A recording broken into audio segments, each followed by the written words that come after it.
사사기 19장 1절에서 15절까지 교독합니다.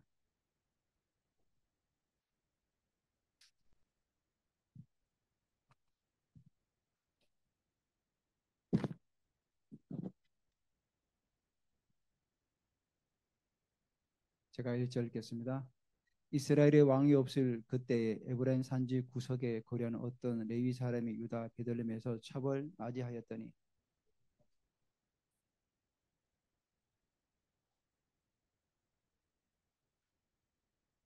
그의 남편이 그 여자에게 다정하게 말하고 그를 데려오고자 하여 하인 한 사람과 나귀 두 마리를 데리고 그에게로 가매 여자가 그를 인도하여 아버지 집에 들어가니 그 여자의 아버지가 그를 보고 기뻐하니라.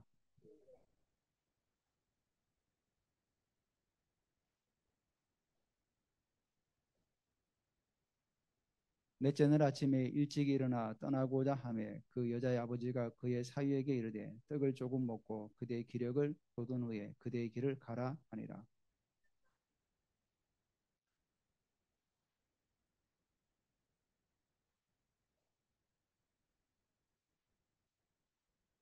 그 사람이 일어나서 가고자 하되 그의 장인의 간청으로 거기서 다시 유숙하더니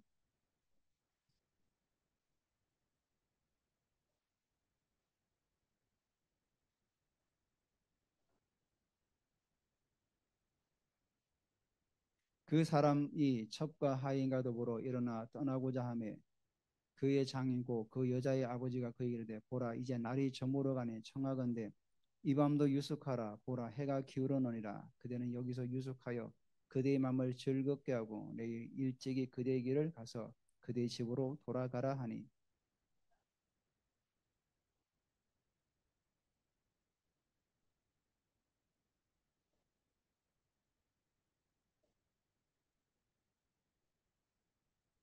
그들이 여보세에 가까이 갔을 때 해가 지려 하는지라 종이 주인에게 이르되 청하건대 우리가 돌이켜 여보스 사람의 이 성읍에 들어가서 유숙하십시다 하니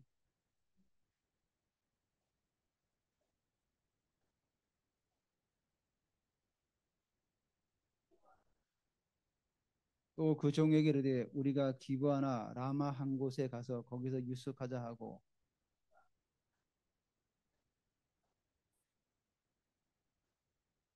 기브아에 가서 유숙하려고 거리로 돌아 들어가서 성읍 넓은 거리에 앉아 있으나 그를 집으로 용접하여 유숙하게 하는 자가 없었더라. 아멘. 네, 오늘은 사사기가 이제 막바지에 접어들었는데 이제 19장, 20장, 21장 이렇게 해서 이제 사사기가 이제 끝나게 되죠. 네, 마지막에 우리가 사사기를 이제 보면서 사사기 시대가 왜 왔는지 또 사사 시대에 레위인들이 어떤 삶을 살아갔는지를 오늘 본문을 통해서 우리에게 보여주고 있습니다. 자, 이스라엘 백성들이 절기가 되면은 제가 말씀드렸지 성전에 올라가서 또 성막에 이 당시에는 성전이 없었으니까 실로의 성막에 올라가서 어, 하나님께 예배할 때 그 성막을 섬기고 있던 그 레위인들을 보면서 아 나도 내가 삶의 현장에 돌아가면 저렇게 살아야 되겠다 이제 그런 마음을 다짐하면서 이제 또 돌아가게 되죠.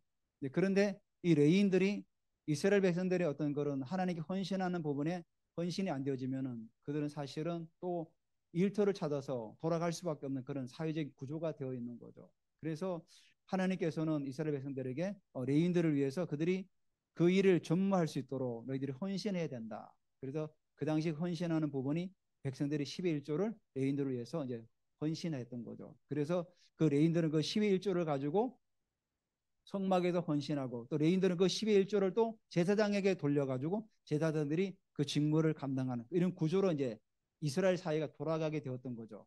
근데 이스라엘 백성들이 은혜가 떨어지고 그들의 신앙의 믿음이 떨어져 나가면 결국은 그들이 헌신하지 못하니까 결국 레인들이 세상을 향해서 먹을 걸 향해서 방랑할 수밖에 없는 그런 어떤 사회적인 형편이 되었던 겁니다.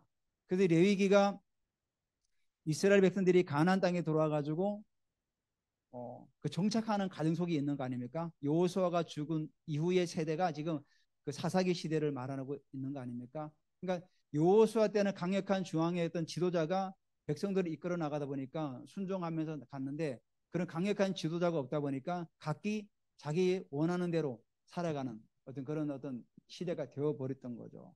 그래서 이 사사기는 정말 우리가 오늘날 우리 신앙인이 우리 신앙에서 무너져 내리면은 사회가 어떻게 돌아간다는 거 우리에게 이제 보여주고 있는 겁니다. 여러분, 우리 사회가 지금 우리 사회가 잘 돌아가고 있다, 못 돌아가고 있다, 이 말씀은 사실 우리가 하나님 앞에서 우리가 그 예배드리는 삶을 살아가지 못하고 하나님 앞에서 헌신하지 못할 때 사회는 결국은 안 돌아갈 수밖에 없는 겁니다.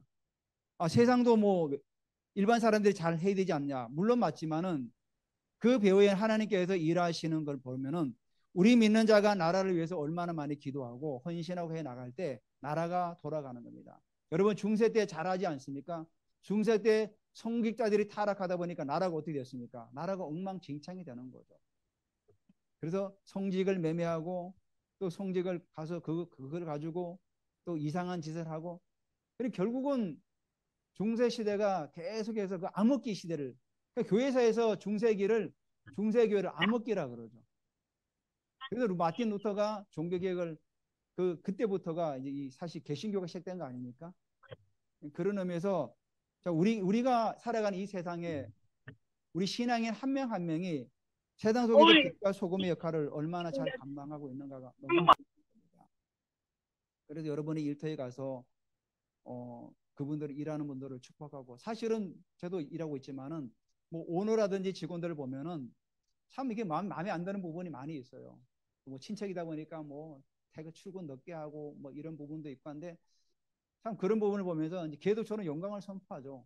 뭐 저도 사람이다 보니까 왜 저렇게 사나 뭐 또 뭐 이렇게 이제 저도 뭐 때로는 푸념을 하는데, 그래도 걔도 영광을 선포하고 또 하죠. 하나님, 저 사람에게 하나님 영광이 임함을 선포합니다. 저분에게 예수 그리스도의 보혈이 임함을 선포합니다. 하다 보면 언젠가는 또 변하는 그런 또 시간표가 오리라고 봅니다.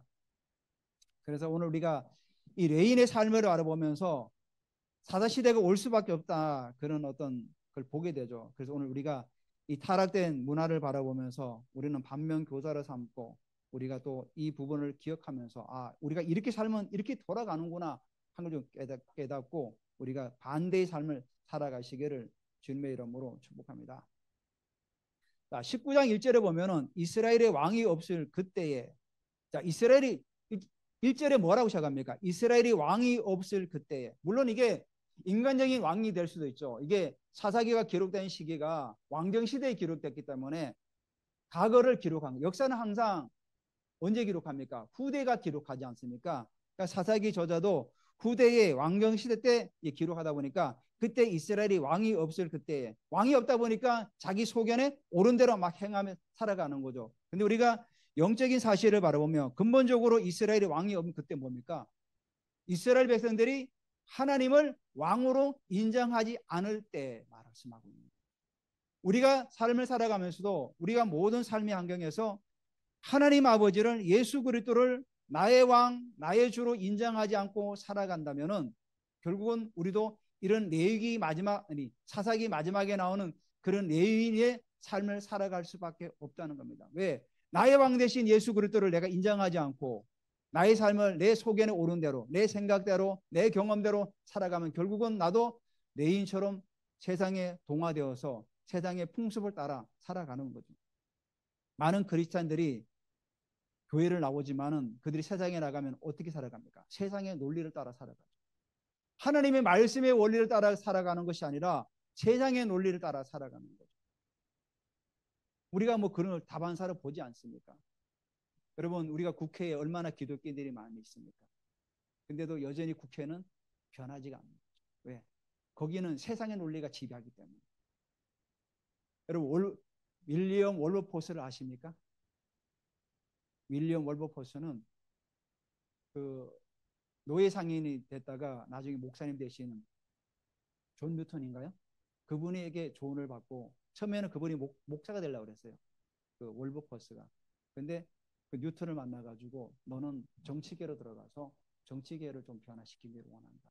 그래서 이분이 그 말을 듣고 이제 국회의원이 되죠. 영국 국회의원이 되어가지고 그때부터 일평생을 노예 해방 하나만 붙들고 계속 싸웠던 거죠. 일평생을. 그리고 마지막 그가 진짜 떠나기 얼마 전에 그 노예 해방이 영국 국회에서 통과되어 가지고 노예 그 문화가 노예 그 매매가 이제 폐지되었던 거죠.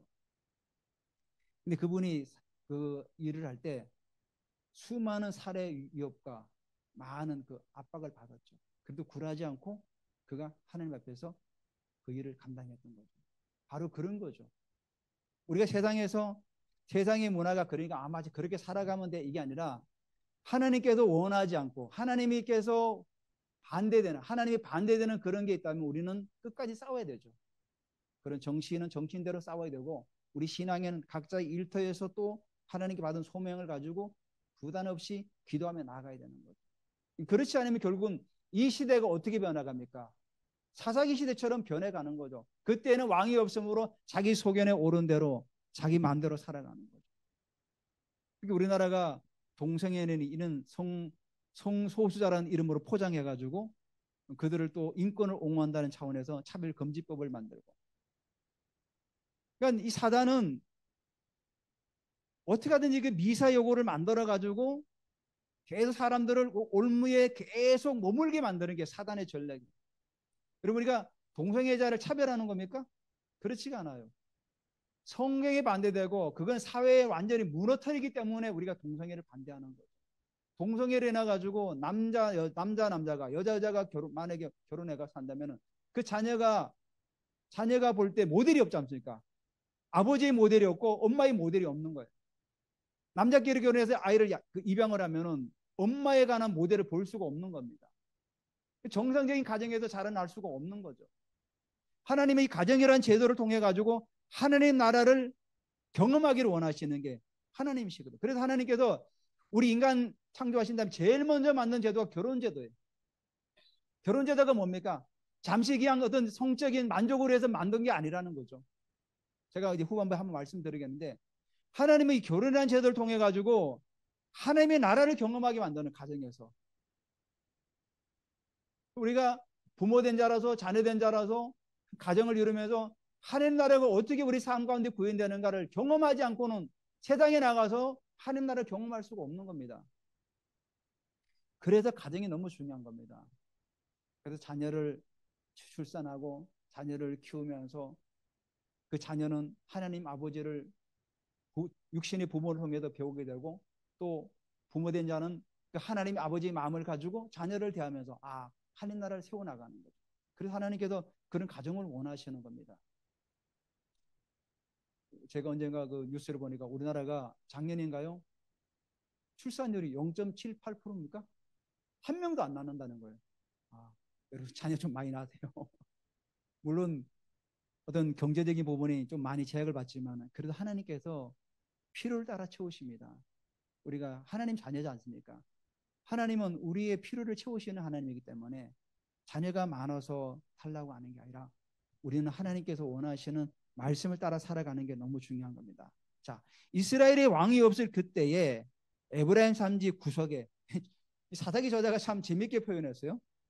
에브라임 산지 구석이라 그래요. 구석에 거류하는 어떤 레위 사람이 자, 원래 하나님께서 레위인에게 48개 성읍을 줄 때 에브라임 산지를 주질 않았어요. 근데 이 사람이 다른데 하나님께 배정한 그 48개 성읍에 있지 않고 떠나가지고 에브라임 산지 구석에 지금 있는 구석. 왜 저자가 구석이라고 말했을까요? 그 시대 사람들이 레위인을 별로 존경하지 않았던가 봅니다. 그러니까 이 사람이 찾아서 들어간 게 에브라임 산지 구석이 지금 처박혀 있는 겁니다. 처박혀 있다가 유다 베들레헴에서 좀 나왔어요. 또 나와가지고 유다 베들레헴에서 첩을 맞이하였더니 자, 레위인들이 첩을 취하면 됩니까? 안 됩니까? 당연히 안 되지요. 레위기 21장 14절에 보면은 레위인들을 향해서 가부나 이혼당한 여자나 창녀짓을 하는 더러운 여인을 취하지 말고 자기 백성 중에도 처녀를 취하여 아내를 삼으라. 자, 하나님은 레위인에게 너는 성별된 사람이기 때문에 구별된 사람이기 때문에 세상 사람처럼 살지 말아라. 그래서 그런 뭐 가부나 이혼한 사람도 살지 말고 처녀 중에서 아내를 취해서 살아라. 왜? 너희는 성전에서 일을 하는 사람이기 때문에 그렇게 해야 된다는 겁니다. 그래서 너희는 구별된 사람이기 때문에 하나님 앞에서 구별된 삶을 살아가라. 자, 그렇게 했던 겁니다. 근데 이 레위인은 첩을 맞이했어요. 그 당시에 이 사사기 전반부 전체를 보면은 그 가나안의 그 문화가 일부 다처제 문화 속에 살았던 겁니다. 그러니까 이 레위인도 그 시대의 문화에 동화되어서 나도 첩을 취해가지고 살아갔던 겁니다. 여기 첩이라는 것은 원래 아내를 맞이하면은 결혼 지차금을 줘야 돼요. 그러니까 고대 사회에는 자녀를 낳으면은 자녀가 돈이었습니다. 일꾼이었어요. 일꾼. 그래서 만약에 결혼하게 되면은 딸이 만약에 시집을 가게 되면은 그 자녀가 노동력이 상실되는 겁니다. 그래서 신랑 되는 사람이 그, 그 딸을 데려가기 위해서는 결혼 지참금을 줘야 되는 거예요. 왜? 내가 노동력을 뺏어갔기 때문에 그 노동력의 값을 지불해야 되는 겁니다. 그래서 결혼 지참금이 있었던 겁니다. 근데 이 레이인은 결혼하고 싶은데 자기 아내가 있는데 첩을 두고 싶은데 돈이 없으니까 그 첩을 데려온 거예요. 첩을 데려왔다는 의미는 결혼 지참금을 주지 않았다는 얘기입니다.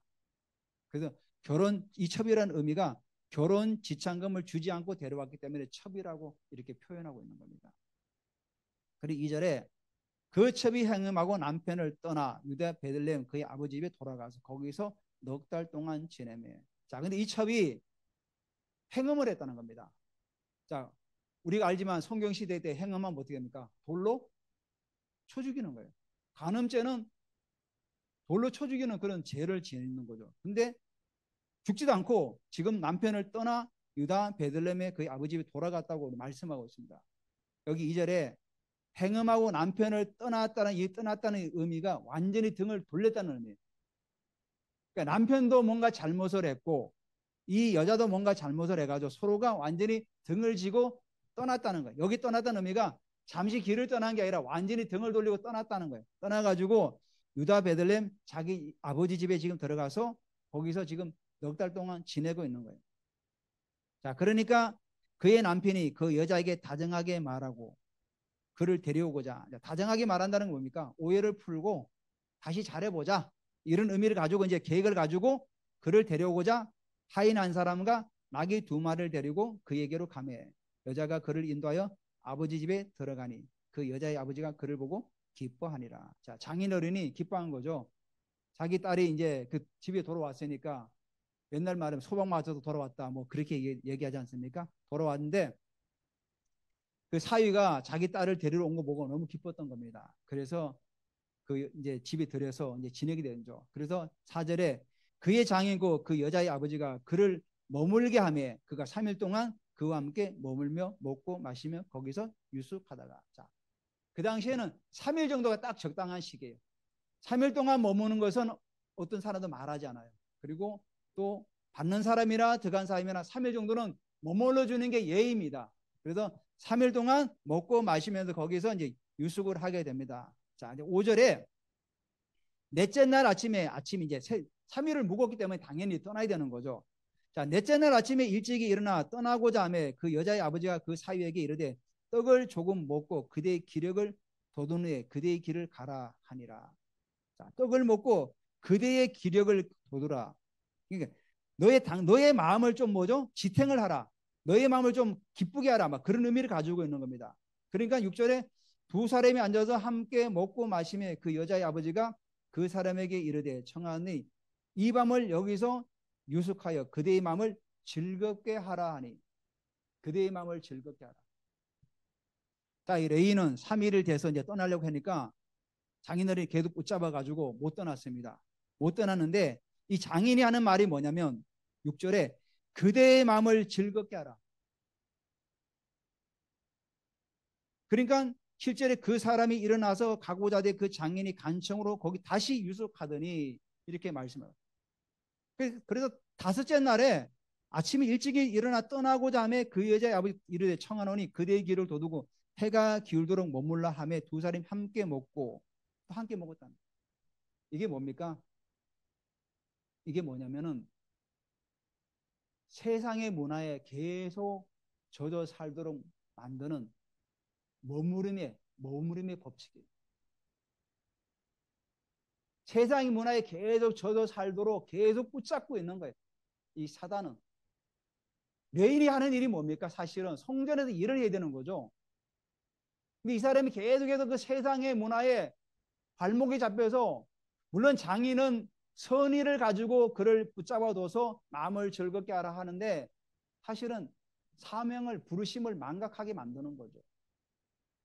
이게 바로 뭐냐면은 결국은 이 레위인이 우유부단하는 성격도 한몫하지만은 결국은 세상의 문화에 머물게 만드는 머무름의 법칙이에요. 머무름의 법칙. 계속 머물라 있어라. 시편 1편에 뭐랍니까? 복 있는 사람은 악인의 길을 쫓지 않고 죄인의 길을 서지 않으며 오만한 자리에 앉지 않는다. 자, 오만한 자리는 뭔지 아십니까? 하나님을 비방하는 자리, 비방하는 자리. 우리는 그런 자리에 있으면 빨리 피해야 돼요. 그러니까 복 있는 사람은 죄인의 길에 서지 않는 거죠. 그리고 빨리 떠나야 되는 거죠. 자, 요셉이 보디발의 집에서 가정 총무를 감당하고 있을 때 보디발이 자리를 비운 사이에 보디발 아내가 그를 눈치따면서 계속 유혹을 했어요.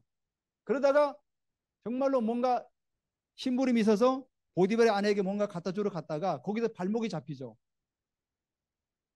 만약에 요셉이 거기서 계속 머물렀다면 어떻게 되겠습니까?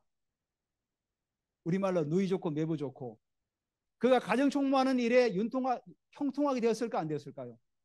가정 총무하는 일에 완전히 뭐 탄탄대로였겠죠. 아니 한마디로 사장님의 사모님을 눈에 들었으니까 얼마나 일이 잘 풀려 나갔겠습니까? 근데 요셉은 어떻게 했습니까? 거기서 머물렀습니까? 자리를 박차고 나왔죠. 박차고 나와서 어떻게 됐습니까? 결국은 감옥에 갔죠. 감옥에서 정치를 배우고 하나님 때가 되어서 총리를 세워지는 거죠. 머무르면 안 되는 거죠. 죄를 짓는 자리에서 머무르면 안 된다는 거죠. 죄를 짓는 자리에서. 이게 구약 성경에 보면은 우리를 자꾸만 그 자리에 머무르게 하는 것들이 굉장히 많아요. 야곱도 어떻게 했습니까? 삼촌 라반이 계속해서 그를 붙잡아 두죠. 아내를 14년 동안 봉사하고 그 20년 동안 야곱을 그 하란의 땅에 계속 머물게 만들었던 거예요. 바로 이게 머무리 법칙이에요. 결국은 야곱이 어떻게 했습니까? 사실 야곱이 하란을 가기 전에 베델에서 돌베개를 하고 누웠을 때 어떻게 고백했습니까? 주님, 제가 무사히 다시 돌아오면 여기에다가 내가 기름을 붓고 하나님께 예비하겠습니다. 약속을 해, 소원을 했어요. 소원을 했어요.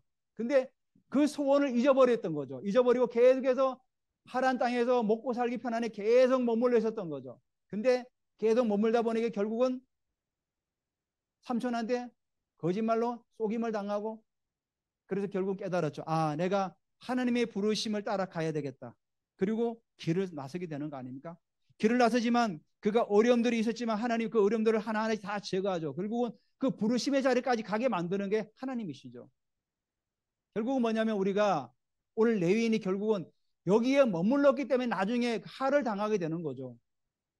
그래서 안락한 자리, 안 좋아하는 자리, 세상 문화에 절어서 적당히 살아가는 신앙생활하는 것들 바로 그게 우리에게는 그 당시는 좋게 보일지 모르지만은 그 결국은 우리를 잡아매는 올무라는 거죠.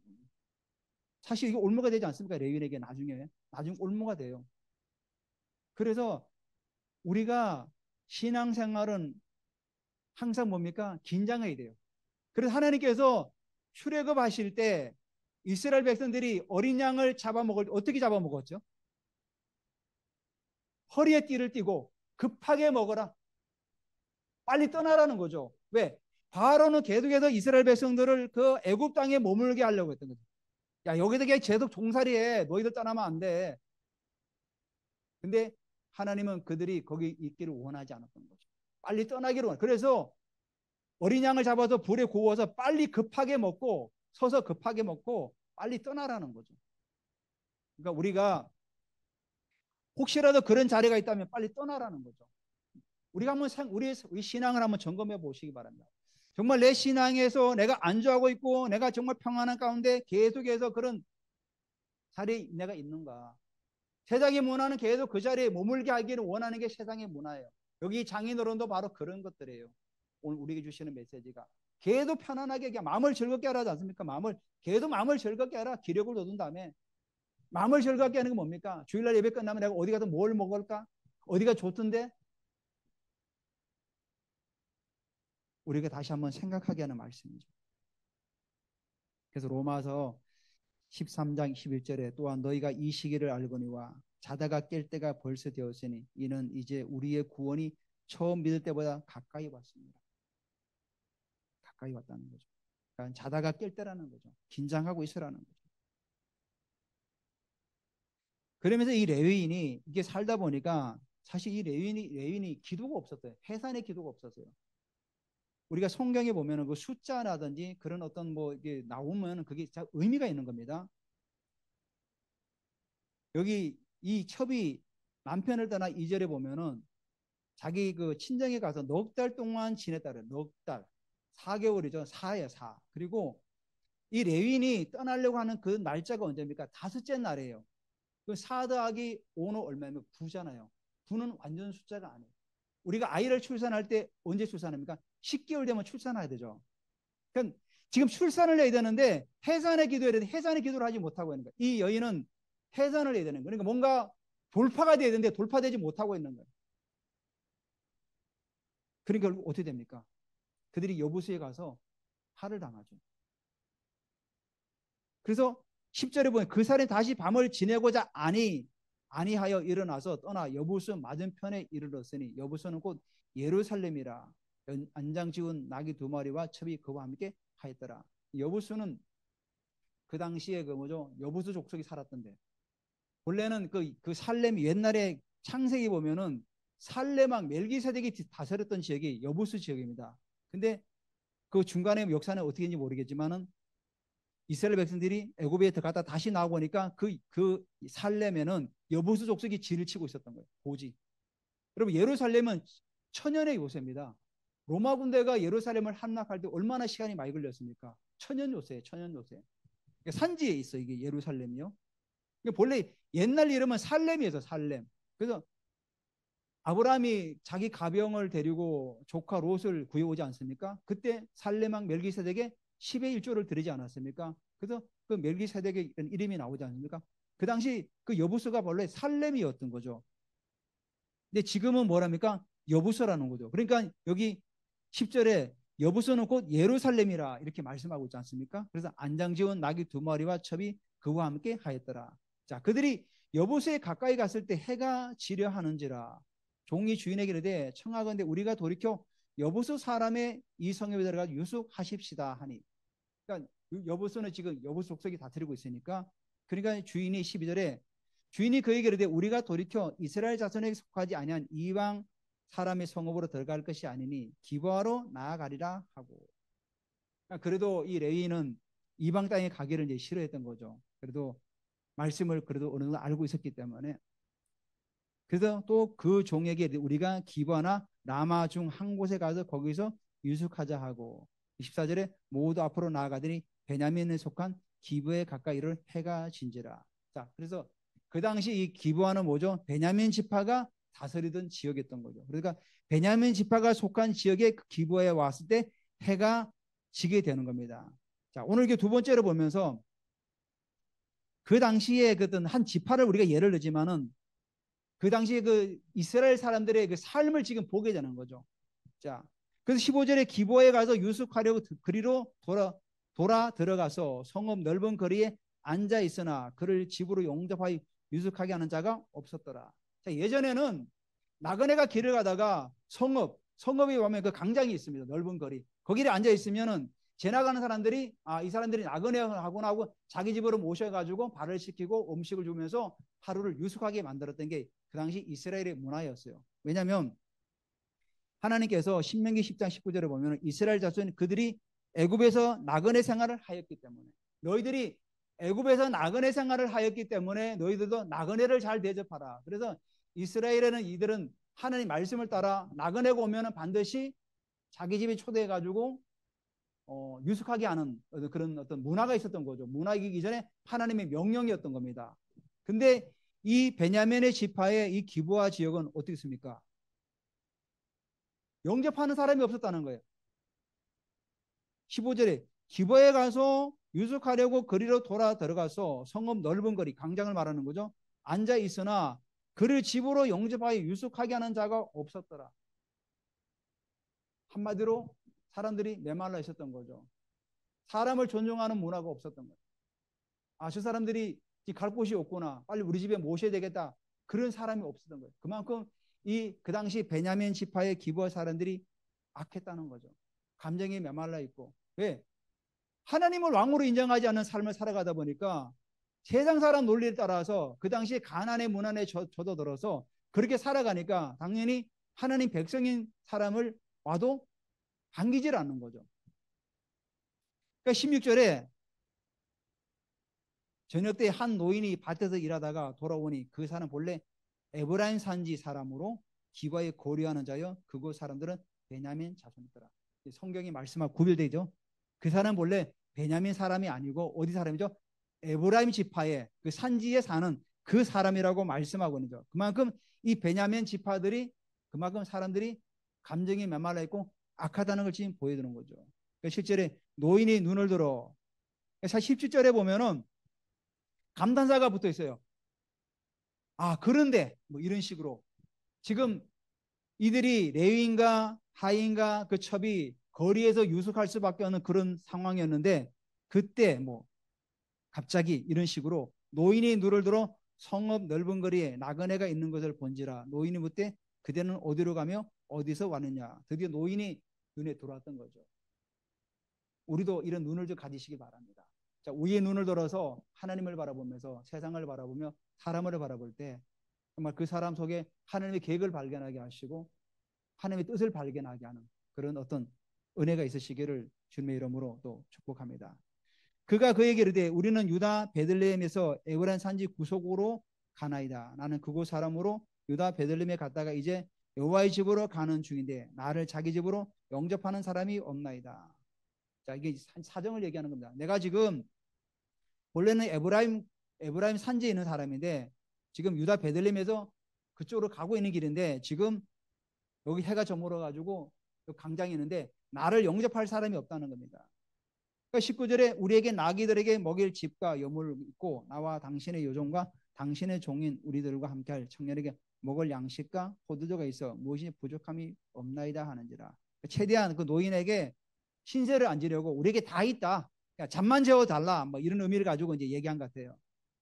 그러니까 그 노인이 이르되 그대는 안심하라. 그대의 쓸 것은 모두 내가 담당할 것이니 거리에서는 유숙하지 말자 하고 그를 데리고 이제 자기 집에 들어가서 먹게 합니다. 자, 근데 드디어 문제가 터집니다. 22절에 이 기부하의 불량배들 그 비류들이 이제 등장합니다. 22절에 그들이 마음을 즐거게 할 그때에 그 성읍의 불량배들이 그 집을 에워싸고 문을 두들기며 집주인 노인에게 말하 이르되 내 집에 들어온 사람을 끌어내라. 우리가 그와 관계하리라. 이 관계의 의미는 어떤 성관계를 말하는 겁니다. 성적인 걸 말하는 거죠. 히브리 원어로 우리가 야다 그걸 말하는 거예요. 동성애를 말하는 거예요. 어쩌다가 이 기브아 땅의 베냐민 지파가 소돔과 고모라가 된 거죠. 소돔과 고모라. 그 당시 문화가 이런 문화가 그 가나안의 문화가 지금 다 젖어들었다는 거죠. 벌써. 사사기 전반에 이스라엘 백성들이 가나안의 문화에 젖어 살아가고 있다는 걸 지금 우리에게 보여주고 있는 거죠. 이 사사기 마지막 부분은 사사기 전체의 내용을 지금 간통하는 거예요. 역사적으로 나중에 있었던 일이 아니라 사사기 전반에 있었던 문화를 지금 낸 뒤에 이게 지금 설명하고 있는 거예요. 그리고 그 문화 가운데서 레위인이 어떤 삶을 살아가고 있고 또 이스라엘 그 지파들이 어떻게 살아가고 있는가를 그 단면을 지금 우리에게 보여주고 있는 거예요.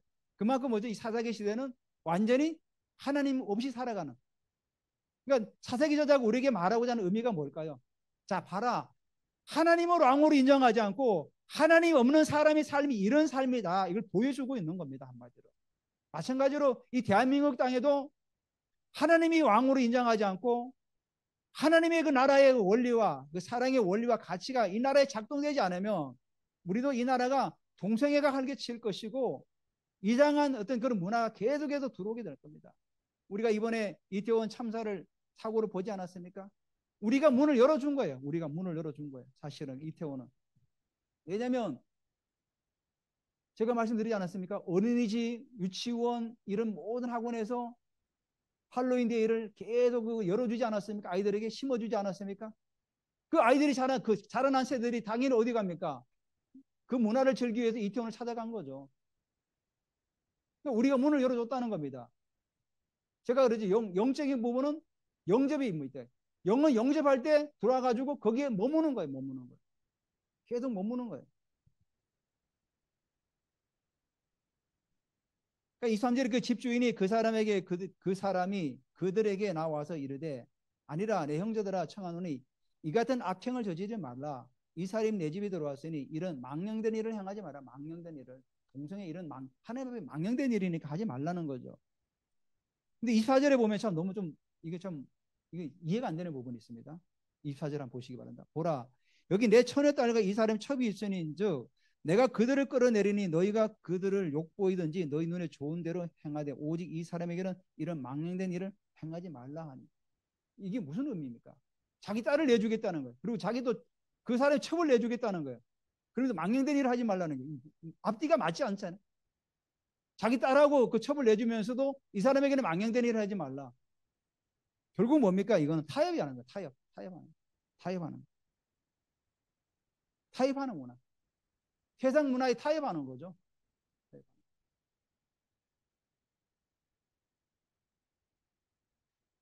그러니까 적당히 우리가 타협하면 살아가자. 이 얘기를 하는 거예요, 지금. 그러니까 지금 이 노인네가 그 기보에 살면서 이렇게 살아왔다는 거죠. 적당히 타협하면서 살아가자. 이게 타협할 일입니까? 아니다. 절대로 그럴 수 없다.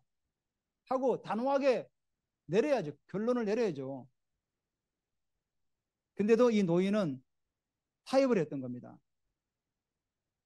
결국 우리도 세상에 타협하면 이렇게 되는 겁니다. 이게 올바르지 않은 건데도 세상이 이러니까 우리가 적당하게 타협하면 살자. 우리가 곰곰이 생각해 보면은 우리가 하나님 앞에서 이런 부분들을 우리가 단호하게 잘라내고 결론을 내야 돼요. 그렇지 않으면은 우리 세상의 그 문화에 세상의 이 가나안 문화에 젖혀서 살아갈 수밖에 없는 겁니다. 결국 이 노인은 타협하라는 거죠. 그러니까 무리가 듣지 않아서 무리가 듣지 아니하므로 그 사람의 자기 처벌 그 레인을 말하는 겁니다. 레인이 자기 처벌 붙잡아 그들에게 밖으로 끌어내매 그들이 그 여자를 관계하고 밤새도록 그 여자를 농욕하다가 새벽 미명에 놓은지라. 그러니까 기부의 그 불량배들이 참 완전히 저거죠. 불량배들이죠. 인간들이 아니죠. 인간이라고 칭하기에는 좀 안 될 그런 사람들이었던 겁니다. 그러니까 26절에 동틀 때 여인이 자기 주인이 있는 그 사람의 집문에 이르러 엎드려 밟기까지 거기 엎드렸는지라. 아마도 문을 두드린 것 같아요. 돌아와가지고 계속 문을 두드렸는데 문을 열지 않은 것 같아요. 27절에 그 주인이 일찍 일어나 집 문을 열고 떠나고자 하더니 그 여인이 집 문 앞에 엎드려져 있고 그의 두 손이 문지방에 있는지라. 그러니까 문을 열려고 돌려고 얼마나 몸부림쳤겠습니까? 상상을 해보시고 그 여인의 가냘픈 여인의 몸으로 그 남자들에게 당하고 와가지고 문을 열려고 달려는데 결국 문을 열어주지 않은 겁니다. 근데 28절 여인이 참 또 이런 얘기합니다. 그 얘기를 일어나라 우리가 떠나 가자 하나 아무 대답이 없는지라 이에 그의 시체를 나귀에 싣고 향하여 자기 곳에 돌아가서 이 얼마나 매정합니까 이 여인이.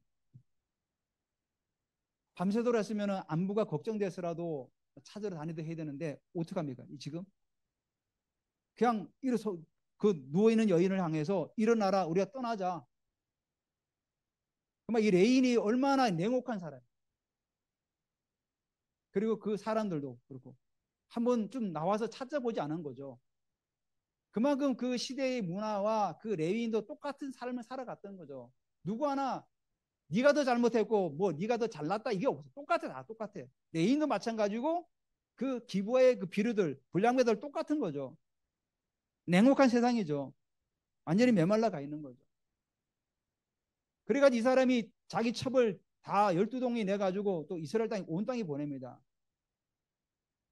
이거는 해서는 안 될 일을 하는 거죠. 또 이게 뭐냐면 지 개인의 원한을 이스라엘 전 지파에 돌려가지고 원한을 갚으려고 하는 복수하려는 거죠.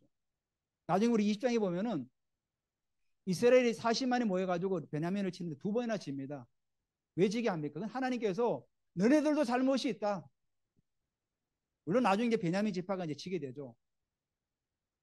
오늘 우리가 이걸 보면서 레인의 어떤 그 결혼관이 잘못된 결혼관 아닙니까? 우리가 결혼관을 다시 한번 세워야 될 것 같습니다.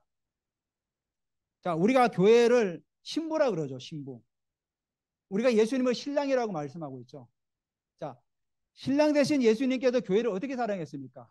자신의 목숨을 내어주고 십자가에 죽기까지 교회를 사랑하셨죠. 자, 그래서 그 신랑을 바라보면서 우리 지금 이 땅에 있는 신랑된 남자들은 예수님께서 교회를 사랑하신 것처럼 신부를 사랑해야 되는 거죠. 내 이익을 따라서 내 감정을 따라 사랑하는 것이 아니라, 물론 사람이 사랑하기 때문에 결혼하죠. 예전에는 뭐 그런 부분도 없고 그냥 중매로 결혼해서 부모가 상의해서 결혼시키면 그냥 갔지만은, 단순하게 우리가 감정을 따라서 사랑하지 말라는 거예요.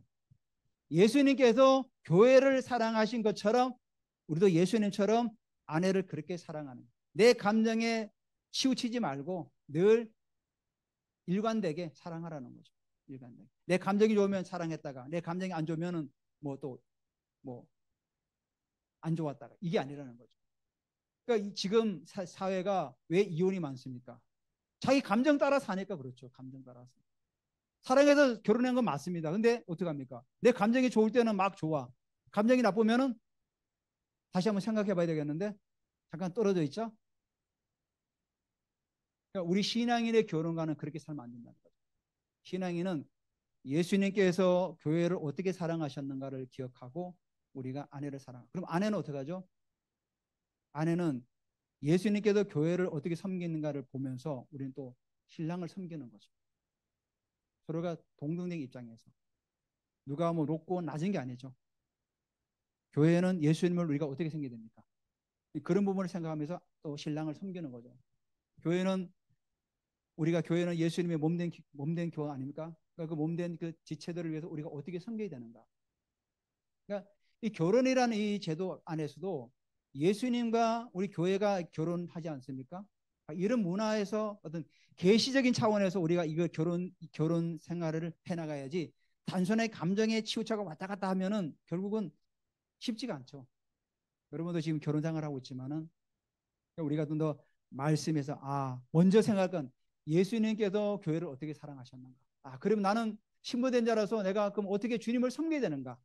이런 식으로 우리가 생각하면서 교회를 세워나가고 또 주님을 사랑하고 주님을 섬기는 거죠. 근데 이 레위인은 전혀 그렇지 않았던 거죠. 그냥 신랑으로서 자기 아내를 섬기지 못했던 거죠. 사랑하지 못했던 거죠. 그냥 지가 어려움을 당하니까 자기 아내를 그냥 처벌 밖에서 내 던진 거죠. 한마디로. 지 목숨 하나 구제하려고. 아주 나쁜 사람이죠. 이렇게 되면.